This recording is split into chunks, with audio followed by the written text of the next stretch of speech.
So, welcome everybody to the Build a Vibrant Culture podcast. My name is Nicole Greer, and they call me the Vibrant Coach, and I am here with another amazing guest. It is Pam Marcheski.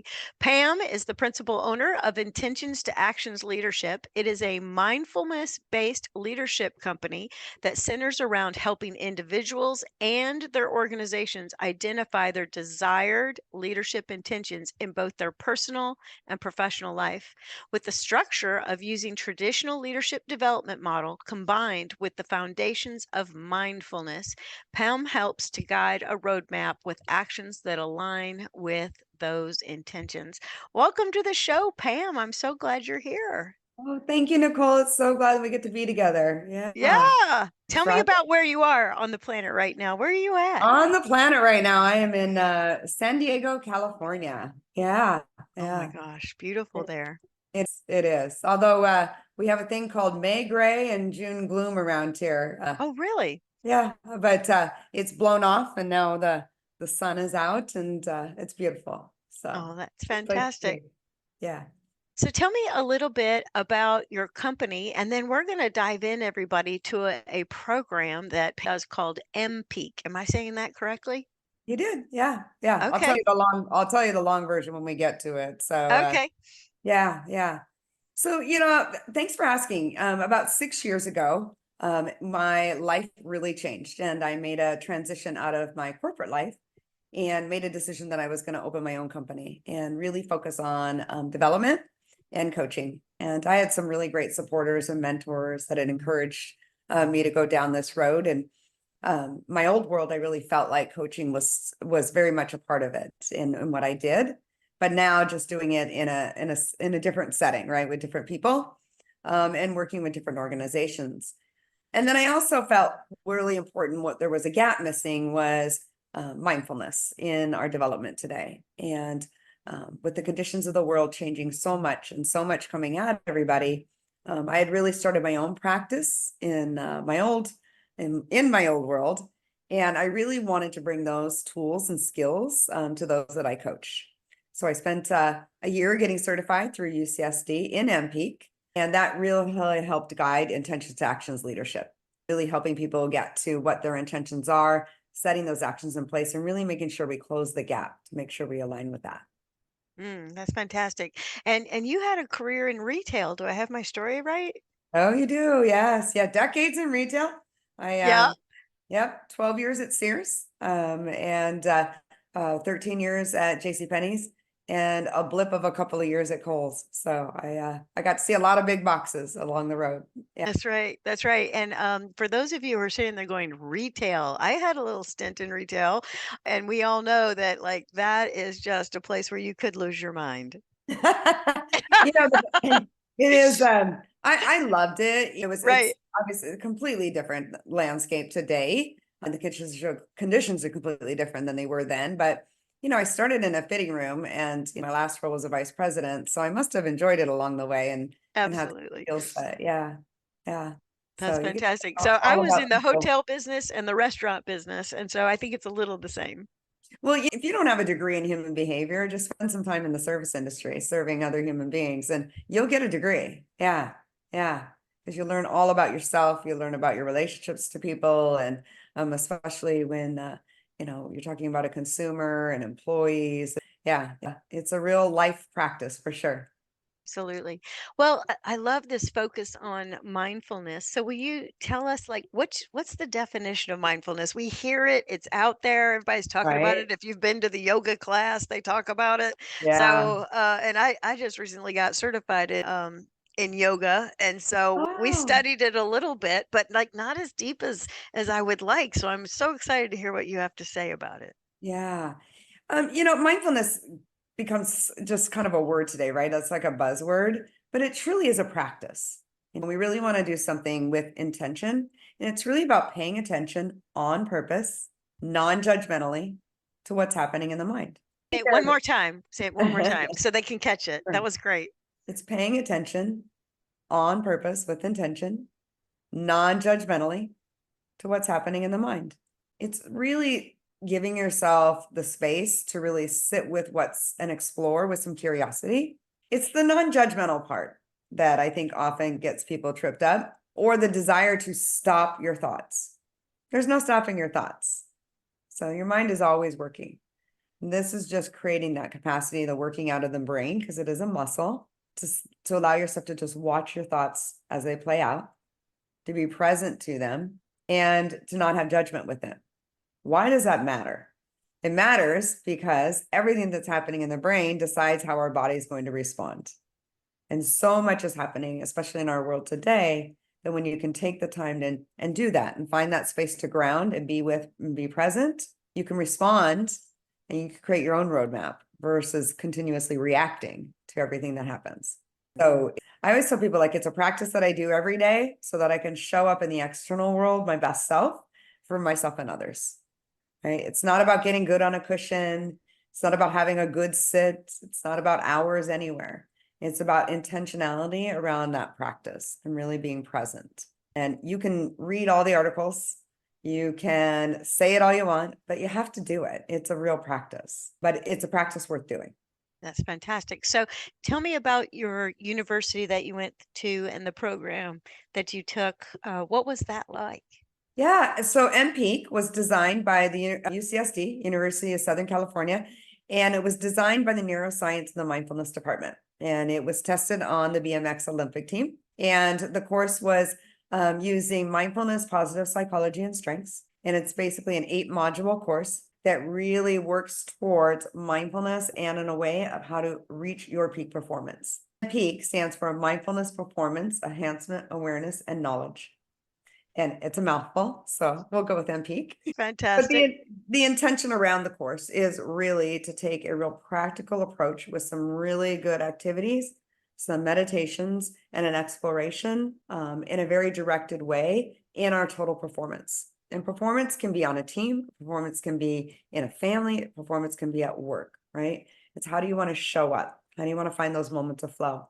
How do you deal with the difficulty and the inner chatter that goes on? Right. So we do a lot on resilience, strength of the mind, and really that exploration of the story in the head, and really learning our habit loops and how to be with it. So what I love so much about it is I tell people what mPEAK does is it builds the internal stuff so that we can do the external stuff. So Okay. and I took it just for myself. I had no intention. I did not go there with any idea that this was going to be something that I would be bringing forward. I went and I just loved it. And I had been actually exploring opportunities back in the retail world and had a pretty good opportunity. And I chose to stay. And thankfully convinced Pete that I was a worthy person to take on and stay. And I went through the year-long journey of getting certified in the course because I believe so much in it. Yeah, that's fantastic.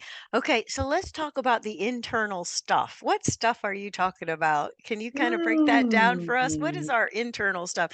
A lot of us know what the external stuff is we want to do. We want to do, like you said, do good at work, maybe do good in our in some kind of activity we do outside of work, take care of our families in a great way. So, what's the internal stuff we need to work on, or we could work on if we did the MP program? Yeah. So when you think about internal stuff, right? We have 60 to 70,000 thoughts a year or a day in our head. That's a lot, right? It's a lot. And on a day-to-day, we don't really pay attention to the day-to-day activities that we do, right? We jump up in the morning, we brush our teeth, we whatever, have coffee, have your breakfast, rush, rush, rush, rush, rush. We're in a very hurried world today, right? Absolutely. Well, everything that's happening, everything we're doing, whether we're paying attention to it or not, subconsciously or consciously, something's happening in the mind and the body, right? The mind's getting the triggers and the things to do, right? And in mPEAK, what we do is really talk about the intentionality of our day-to-day, or the day-to-day when you're on a team per se. And when, say, you're going into a performance, maybe you have to give a hard conversation if you're a leader. Or maybe if you have to talk to your kids. It can show up anywhere. Performance is everywhere, right? In mPEAK, you start to recognize, okay, what does that feel like in the body? And how do you not react to it, but really respond to it? You start to pay attention. And when you start to pay attention, you start to see how your body's really responding. So when people are starting to say, like, I can't sleep at night. Well, we have to pay attention to what's actually going on in the mind. And we learn how to breathe at a deeper level. Because so much of the breath determines how we live our day to day. So it's really an act of having a conscious awareness to maybe the things that we subconsciously are just constantly doing all the time, because it's become our condition of behavior. The world is really different today. We all know that, but knowing it and actually working with it are two different things. 2 decades ago, we could go to work and we would come home and we would have a conversation, maybe if we live with somebody, or maybe we'd talk to our cat, or maybe we're mad at our boss, or maybe we would talk to our neighbor, right? But we wouldn't have this thing attached to us that might be pinging us and dinging us, or some kind of social media that would be reminding us. We wouldn't be so attached to it, right? There was a separation. Children would go to school. They might have a bad day at school. They might be mad at their friends. Something might have happened. But when they came home, there was a separation. There wasn't this constant attachment. Those are gone. There are no natural boundaries today. We live in a world where there are no natural boundaries, and they're not coming back. But the fact is, the mind is a muscle, and the muscles can only take so much. And so it's really important to recognize that, how do you work with the conditions in which you're operating? And when you can be honest about the conditions you're operating with, then you can create some space, because you really need to give that muscle space in order for it to respond rather than to constantly be reacting. So that is why I know it is so critically important today to put these practices to work, so that you can actually be intentional about what you're doing in your daily life. And you can have a wider perspective, you can be more strategic, and you can make better decisions for yourself, and you show up better.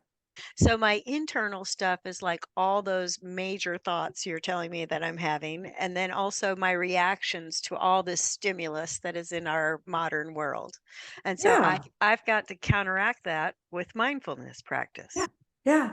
A perfect example. You have been so good about you and us trying to find our schedule, right? Right. Right. And that's not a judgment. It's just, we have lives, right? We have so much going on, right? Right. Then we have email, and then we have messaging, and then we have calendars. We have so many different ways that information are coming at us, right? And we don't recognize that all those funnels of information, our brain has to do something with it. It's like an overload. So when you start to see all those funnels of information, then you can decide, okay, how do I work with that, right? Do I need to be more strategic on the prompts that I have on my computer? Do I need to be really intentional about what I do with my phone? Do I need to find one way to communicate that works for me versus constantly reacting to everything that's offered? Because it can only do so much, right? And we're fooling ourselves to think that we can just do all of it, right? So it allows you to kind of have some, what we call wise discernment on how you work with the tools that are offered. So share with us what you mean by a practice. You've got to have a practice, you've said. Yeah. This is like some kind of activity I'm going to put into my daily that's going to help raise my mindfulness. And really, you've said that there's so many benefits: your greater focus, your concentration, leveraging, being more intentional about leveraging your personal strengths, responding wisely during stress, cultivating resilience. I mean, like the list goes on, right? All the reasons to do mindfulness. So, like, I think people are like, okay, how do I do it? What's the practice? Mindfulness is an intangible, and our world is very tangible. That's one of the things that I can relate to from retail, right? We sell products, right? I always say we don't really sell anything essential here. We sell feelings, right? So you have to make the sell of feelings. It's kind of the opposite with mindfulness. It's an intangible. So you have to be intentional about the practice, because you will just do the day to day, because you're a good human. That's what good humans do. When I say to have a practice, you can have a formal practice, which means that you have a set amount of time on a daily basis in which you sit and do a meditation practice. The meditation practice can be a simple mindfulness practice. I say it's simple, but it's easy said, hard do, right? It can be a mindfulness practice. It could be a walking meditation. It could be a full body scan. There are various different ways to do the practice, but there has to be an intention around it, that set amount of time. What's the right amount of time? The right amount of time is what works for you, right? When you're starting. It could be 5 minutes on a cushion, could be 10 minutes on a cushion. For me, it's a little bit longer. The more you do it, the more you're working the muscle. Optimal from the neuroscience. If you read the book Peak Performance, which is a really great book, and she's a wonderful neuroscientist, and I won't say her name because I know I'll mess it up. But the optimal amount of time is 14 minutes a day that you can build up. 14? 14 minutes. Okay, isn't that interesting? Yeah. Now, there's also informal practice, right? So an informal practice is before you go into a meeting, that you set 1 minute before you go into a meeting and really do intentional breathing. So in that informal moment, you're just going to breathe in and out. You hold and you do a series of what we call box breathing. Yeah, I know that one. There you go, right? Yes. So, but doing it for a solid minute, that's an informal way of you to go in, show up with your presence in a meeting, right? Or going into a conversation. An informal practice would be if you're standing in line somewhere. And I always say I have impatience. And so I will use the time in line as my practice. And you start to just watch your mind. Look at me judging all the people that are too slow. Look at me making sure you only had 10 items in the 10-item line, right? You can start to just play with yourself and see those judgments, right? So there's lots of different ways that you can bring in some informal practice. Brushing your teeth. Really, can you sit and actually brush your teeth and just brush your teeth slowly and just watch how the mind works and just notice the rushingness that we have. So there's little informal ways and then there's the formal way. Both are really very effective. When you can combine both of them, your self-awareness goes up so much. So those are some different ways you can practice. Yeah, I love what you just said. If you practice these things, your self-awareness goes up. So where my brain immediately went was to the idea of emotional intelligence. Oh, yeah.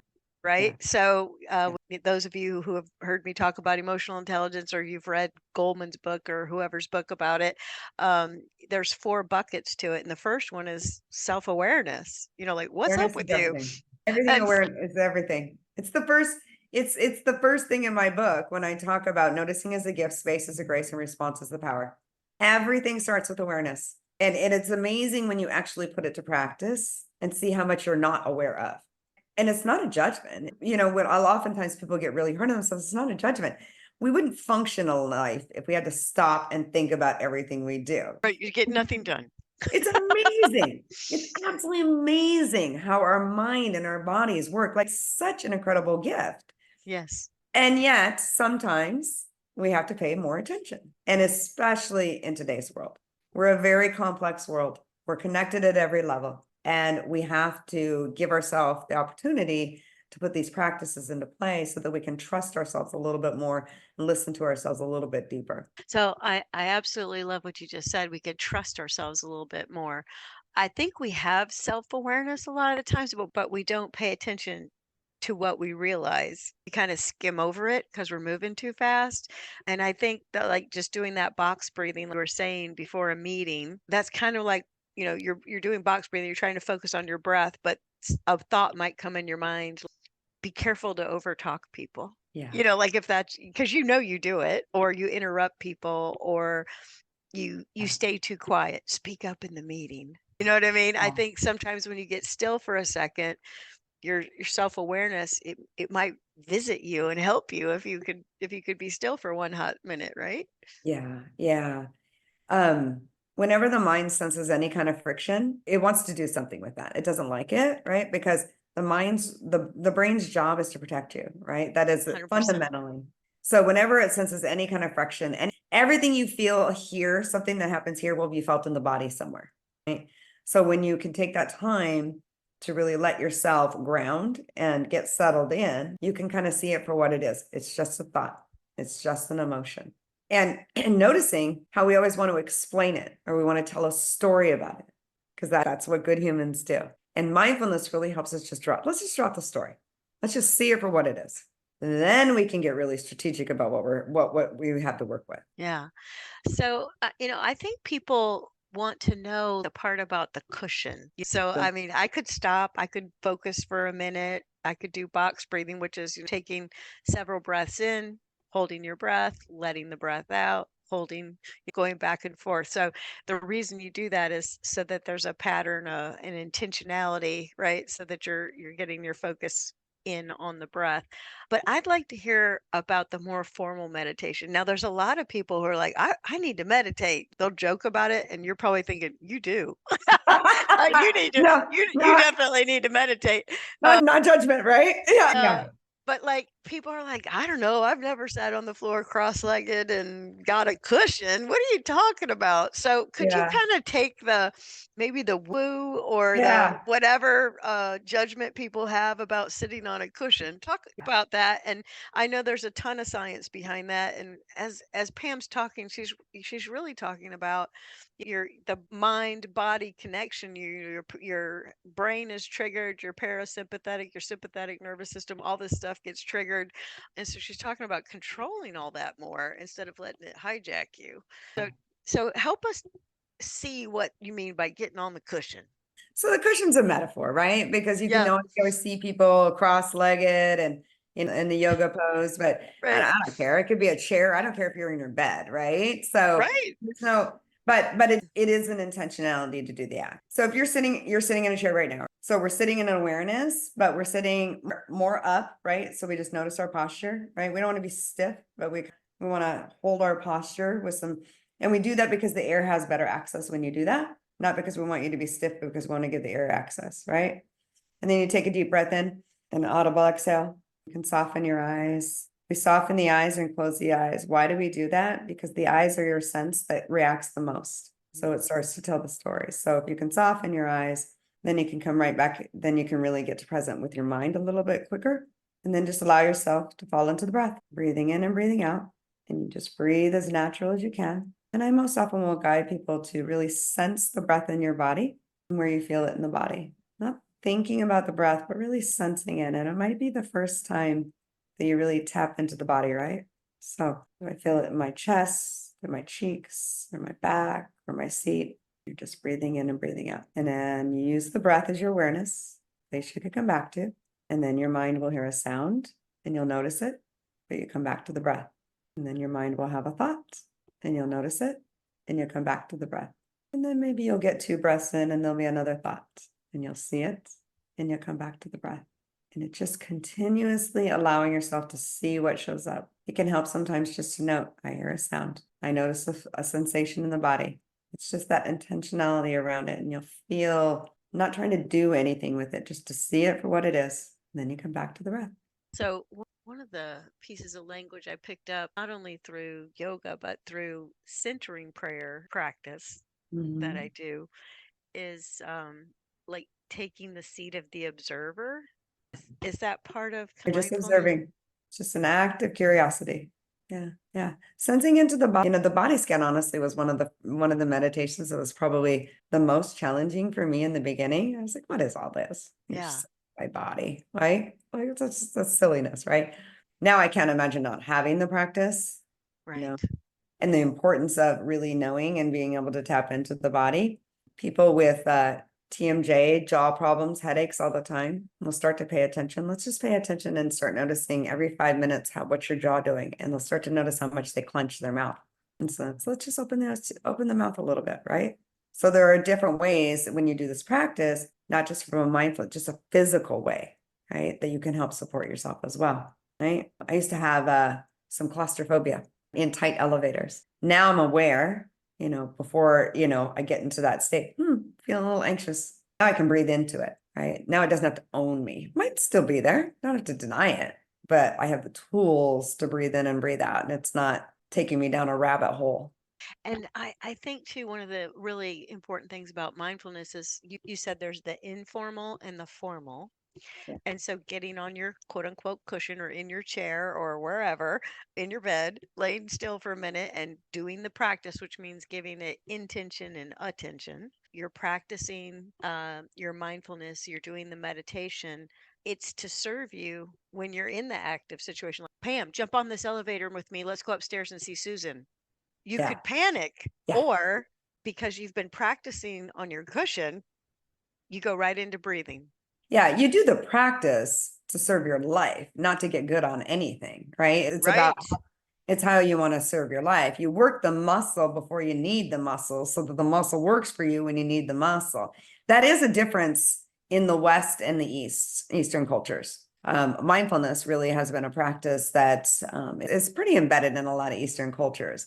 In the West, it's a practice we go to when we're all stressed out, when everybody's really anxious, right? And it made the rage on the stage through suffering. And I find that like that is kind of disappointing, because then people think once I get through the suffering, I don't need it anymore because it's an intangible and we forget to do it. What I try to emphasize with everybody is the best time to practice is when you feel the best. It is the absolute best time to practice, because that's when you can truly work that muscle and have it show up for you when you really need it. It's like going to the gym. We don't go to the gym when we're completely exhausted and our muscles are completely broken down. We go to the gym to work the muscles so that we can use the muscles in the ways that we want to in our daily life. It is the same thing. Absolutely. And you said that people who practice mindfulness have the ability to leverage their personal strengths in a much more powerful way and like stretch themselves without giving up or going to burnout. Can you connect the dots between doing this practice and then being able to bring your strengths more fully to your work and to your life?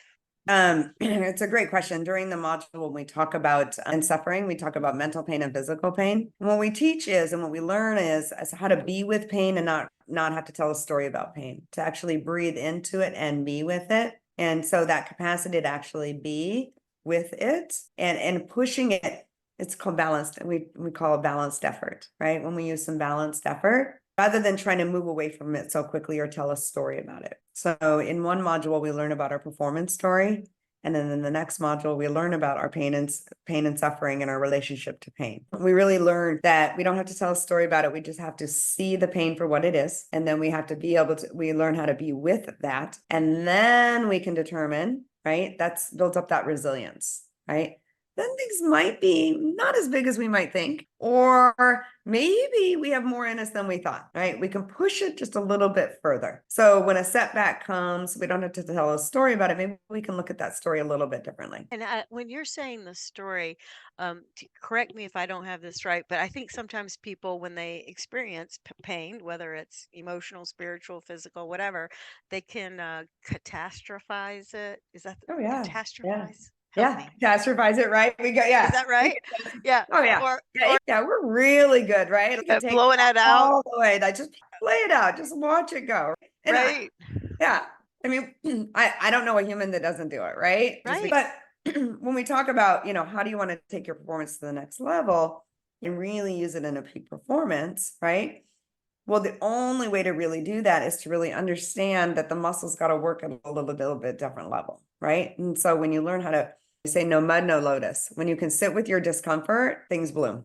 It's the running away from or the denying of or telling the story and giving it more than it is that really makes it challenging. And it's not, we're not wrong to do it. That's what we do to try to settle ourselves. But the power is really seeing, is it necessary to stop and really sit with this because it's causing enough suffering that I need to explore it. Yeah, that's great. And so if we can sit with it and not let it get the story going, which trying to think of the word that my mentor uses. You get yourself in a tizzy. Tizzy's a good one, right? Yeah. You know, Yeah. and so your mindfulness practice can help you not go to tizzy stage, Yes. Yes. right? So that you can see it for what it Yeah. is, not make it bigger, and then maybe even start to find solutions or Yeah. strategies that would take you out of whatever that pain is. Yeah. Yeah. And it really, it's a fundamental, really good primer for flow. So flow is when you drop the story altogether. There's no story to be there.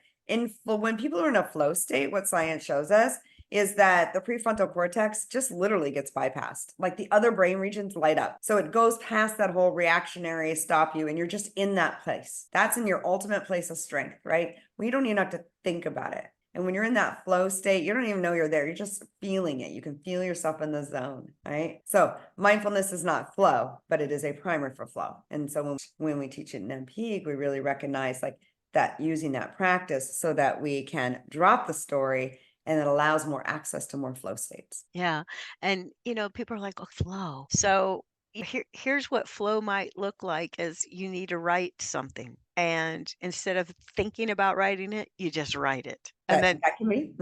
right? Or another example might be is like, I got to get up and I got to give this presentation. And so I'm thinking about giving the presentation while I'm giving the presentation. But if I've practiced mindfulness, I've prepared I'm going to stand up, I'm going to present. And so I'm more in flow. And so I think the thing about mindfulness is it brings a lot of ease.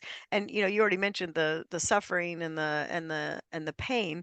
It helps the dis-ease. It gives you ease, right? Yeah. Oh, it does. It does. You know, Yeah, when it you talk makes it about, easy. yeah, I mean, from a flow state, when I tell people, because oftentimes that can feel like, what is that, right? Just think about times in your life and when you feel like you're your most natural self. You don't even have to think about it. For Right. me, for example, in my old world, when I was visiting a store and walking a store, I didn't have to think about it. I had done it. I loved it so much. I was just right there in that moment. I was present and I could be in it. So we all have those things, right? Internally, those things that we do, right? And we don't really have to think about it. When you say it stops, when you use that great metaphor, the dizziness of it all, Right. it also is a great practice to learn how to laugh at ourselves. I laugh at myself all the time now, right? Seriousness out of things, right? It just, because we can bear down on things that we care about pretty hard sometimes. Absolutely.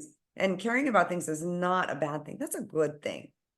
But in this practice, what I found for me is when I'm doing it with intentionality and my regularity, I'm just able to laugh at myself so often and the things that my mind will do. And I can just see it and be a little bit more lighthearted about it. And I don't spend a lot of time as much anymore worrying about what somebody else might think or not think, because human beings are going to do what human beings do, right? I spend more time worrying about the only actions that I'm taking. So yeah, I like laughing at myself now. Oh yeah, I'm hilarious. I know you are too. Yeah, so that's great. So this whole conversation with Pam about mindfulness, hopefully it is helping you see. So I love the tips at the beginning about a couple things you can do that are informal, and then I love the idea of getting yourself on your cushion, right, for 14 minutes and really just be still, right?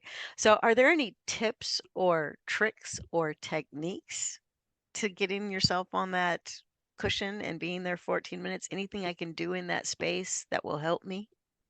Yeah, I'm trying to remember the book I was reading, and I feel bad not citing the source, but it's in there about habit loops. If it's not something that you've done on a regular basis and something that you want to do, the best way to do it is to create access to it as close to you as possible. So, for example, if it's not something that it's practiced now, bring a chair or set a timer right when you wake up in the morning. Don't even leave the bed. Just have a meditation perhaps on your phone that you want to practice, and just do it before you get out of bed, right? Or an informal practice for you is to set an intention that when you wake up in the morning, you're not just going to jump out of bed. And notice how impulsively we jump out of bed, right? Right, right. But giving yourself quick access to it, that's why, and mornings are a really good time to do that, right? Set a timer to wake up 10 minutes earlier and move straight to the place that you're going to do the practice. Or after work, if you're in an office or even at home, set an intention to say, I'm going to do the practice 5 to 10 minutes, right? As soon as my last call or my last moment of the day is for work, and build that into your calendar, right? Set a reminder for yourself. I give people tools through the mKit. It's one of the things that we also do. I call it the Okay. stop, drop, and roll of mindfulness. And it's tangible reminders. And we do this because mindfulness isn't intangible and we want to make it tangible. So in the mKit, when I do these presentations, everybody gets a kit. And so these tools are things that put people in front of people to remind them to do the practice. So there are different things that you can put in front of you, but make it as accessible to you and use the tools that you have to guide you. A lot of great apps out there that can help guide you as well. Yeah. And there's a lot of meditations on my website available to people as well. And so tell them what your website is and how they can go get one of these immediately upon finishing listening to this podcast. You can stay right where you are You and can do a stay right where you meditation. are and do a body scan. Yes. People, start Yes. now. Yes. Yes. Yes. So my website is intentact.com, intentact.com. We close intentions and the actions. So intentact.com is where you can find me. And you can find a resource page that has lots of guided meditations on it and all the different information about the book, mKit, mPEAK, and the other things that we offer. Yeah. Okay. So let's not let this go by. So you wrote a book called In My Own Words. Yeah.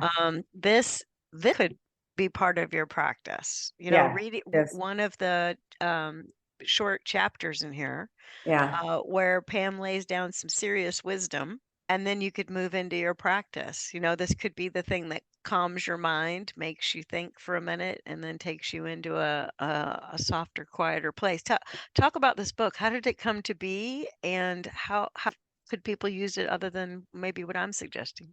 No, I want to take you on the road because it's exactly what is my hope for the book, Oh, great. that it became a practice. It wasn't meant to be a book that you read from from cover to cover. You Right. can't, right? But it is meant to be a practice. I say, watch the video, buy the book, start your journey, find your own words. In fact, in the fall of last year, and I haven't put them out globally yet, but we did the cards to support the book, Oh, fantastic. and I'll have to send you a set. Oh, I want a set. Send I'll it have to to send you me, a set because now please. we do the book and the cards together, and they have prompting questions on the back. So now it can become a practice, right? So the book, I speak in quips and quotes a lot, and I have for many, many years. Right. And often people would say, you just got to write these things down. And finally, my partner said, can you just write them down and put some meaning behind it? And he's so great with the pictures and he'll put the story together. So we did. And I sent him off to him, and then we got together and he presented it to me. And to be truthful, I hated it, the first version. I was like, this is nuts.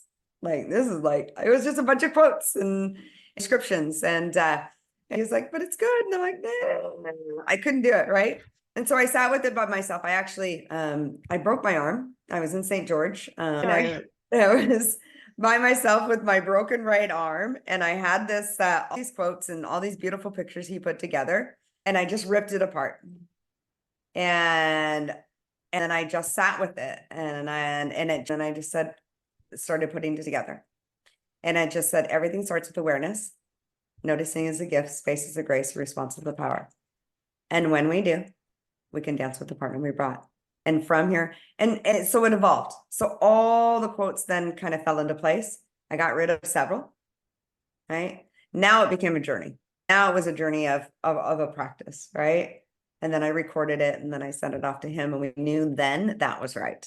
That didn't need to be anymore. And if we used each one of these quotes and the descriptors as a practice, right, it could be really powerful.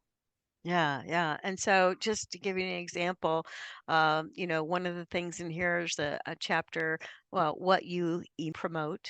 So Mhm. the reason why you need to be mindfulness is because whatever you're thinking about is creating a feeling, and then that feeling is causing an emotion, which you're putting a vibe out there. So be Yeah. very, very careful. And I will tell you, there's a lot of leaders that listen to this podcast, and we know how you feel, whether you tell us or not. Yeah. Social contagion is real. It's It's not, for real. it's proven. It's not, anything that we have to like act like doesn't, it's real. We pick up on each other's energy. That's a good and a bad, 100%. right? Because with that, we can get it wrong, right? Because we're good humans. So we get it wrong often, but on in the essence, right? Feed off of each other. So how do you want to show up? What do you really want to put out in the world? Right. And so paying attention to that is really important, especially if you're leading other people, right? And a reminder of that, and just paying attention to how are you emoting yourself in the world, right? If you're leading other people and you're showing your lots of anxiety and all this anxiousness, well, that comes through to your team, Right. right? And it catches. It's like a Oh, virus. it's Everybody a gets virus. upset and anxiety. Yeah. Yes, yes, yes. Stop chewing old gum is about habit loops. That's in there. I'm doing that right now with my habit loops in this. I'm on this 21-day intense cleanse. And it wasn't about weight loss or anything. It was more about inflammation and all that. And I went into it thinking No about food. problem. Food's not that big of a deal to me. I'm not a snacker, all of that. You get to a whole lot of habit loops that I've been able to revisit and really see that the story in my head had been telling me and what was really true. Yeah. Yeah, that's fantastic. All right. So we have been talking with Pam, and Pam is an amazing human. She has a company called Intent Act, Intentions to Actions Leadership, and you can find her at intentact.com. So let me spell it for you. intentact.com. And she has a program called mPEAK, which will help you learn mindfulness so that you can have peak performance. And don't we all want that? And tell us again, real quick, what the peak stands for. So if we were to get up with you and we were going to find out how do we do this, we would improve four things. Do I have my story right? Yeah. Well, it's really about awareness, it's about performance, and it's about Yep. resilience, right? Hmm. So it's a lot of it is having the awareness, building your strength, having the resilience. It's learning compassion, the yin and the yang of the compassion, right? So when do you need a blanket and when do you need a nudge, right? So it's bringing compassion in for ourselves and then how we show up at our highest level. Fantastic. Fantastic. All right. Well, I know there's somebody listening that's like, it can't be over already. So what last gem, what little last nugget would you leave people with? I want to be more mindful, Pam. What should I do? Just in the act of saying that to yourself, right? Like, because we do throw the word around, is if you want to be more mindful, all just noticing. Just don't be I always tell people, don't make it a heavy hold. Dip your toe in the water. Just dip your toe in the water. Go wash your hands really slowly, really, and pay attention to the sensations in the body and just see what that feels like, right? Go smell some flowers, really smell them, right? Go listen to a song and really listen to it and just notice the vibrations, right? This doesn't have to be something that, like I said, is a heavy hold. Just dip your toe in the water a little bit. Notice when you're in a car, right? And all the body sensations, especially if you're caught in traffic. Notice the sensation and the stories in our head when somebody cuts you off as if they actually know you, right? Just play with it. Just be intentional about it. Drop the judgment because the judgment that adds on to it, right? Just see it for what it is and let it play out. Thoughts and emotions are what we have. They are not what we are. We have to see them for what they are. It's just thoughts and emotion. And that is easy said, hard to do. So just play. Fantastic. All right, everybody. This is Pam Marcheski and Nicole Greer wishing you a wonderful rest of your day. Thank you for listening to the Build a Vibrant Culture podcast. And Pam, it's been such a pleasure to be with you. Oh, Nicole, it's been a joy. Thank you for all the time. Yeah, I loved it.